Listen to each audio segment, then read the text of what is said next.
Ya, orang kadang kita ini sama Allah Subhanahu wa taala dituntut untuk membuktikan bakti kita sama orang tua itu di saat orang tua kita berbeda pendapat sama kita. Orang tua semakin tua mungkin semakin ngerepotkan, atau mungkin minta sesuatu yang kita kesusahan. Nah, itu saatmu menunjukkan kalau engkau berbakti atau tidak. Jangan justru malah marah, malah nyakitin hatinya orang tua. Engkau baru diuji dengan ujian yang kecil seperti itu. Ada orang-orang yang diuji dengan ujian yang luar biasa. Dulu ada satu dokter nyeritakan kejadian nyata yang dia alami. Dokter ini di rumah sakit kedatangan orang namanya Muhammad. Muhammad di usia 30 tahun.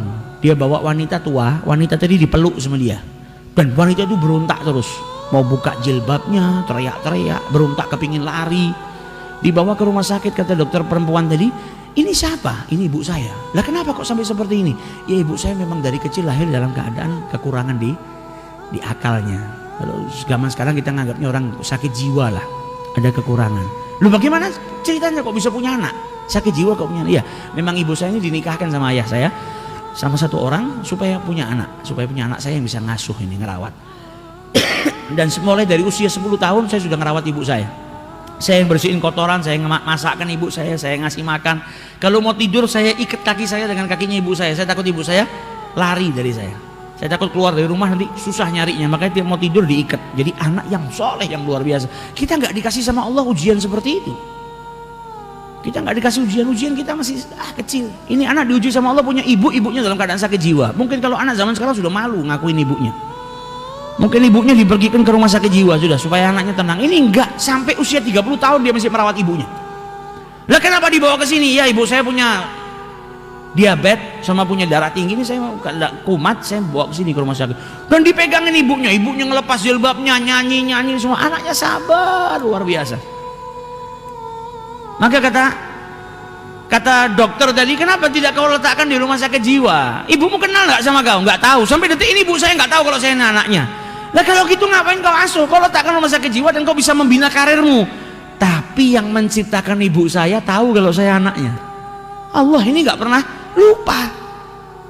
Allah nggak pernah lupa kalau saya ini anaknya ibu saya. Dan anak itu diwajibkan berbakti, wabil walidaini ihsana. Bagaimana mungkin saya mau merelakan pintu surganya Allah Subhanahu wa taala? Tiap hari saya berjuang, mau ibu saya kenal tidak kenal dengan saya, yang penting saya harus berbakti supaya tiap hari ada pintu surganya Allah yang terbuka buat saya. Ini baru luar biasa baktinya. Kalau kita di posisi itu, wallahu a'lam, mungkin nggak satu pun dari kita mampu. Dan ibunya ketika di dalam ruangan dokter tadi ngelihat acara TV di Mekah, maka ibunya tanya, kapan ke Mekah? Kapan ke Mekah? Kata anaknya, insya Allah kita akan ke sini. Kata dokternya, ibumu ini kan tidak punya kewajiban, sholat aja nggak wajib, hilang akal. Kenapa ke Mekah bareng? Dia bilang, ibu saya setiap punya keinginan apa, saya akan berusaha untuk mewujudkannya. Jadi nggak mau ibunya punya tamanni, punya angan-angan, punya cita-cita, dan anaknya tidak memenuhinya. Nah ini baktinya seorang anak yang seperti itu, insya Allah masuk dalam surganya bi ghairi hisab, karena baktinya kepada orang tua. Kita nggak dikasih ujian yang seperti itu. Kadang kita dikasih ujian kecil, beda pendapat sedikit sama orang tua kita atau apa. Kalau sampai kita nggak bisa menunjukkan, membuktikan bakti kita sama orang tua, ya rugi kita, rugi. Jadi apapun, bahkan dikatakan sama Nabi, wa in dzalama memang susah. Masa kita dizalimin kita suruh berbakti? Susah, karena imbalannya surganya Allah Subhanahu wa taala. Enggak gampang tuh dapetin surganya Allah Subhanahu wa taala.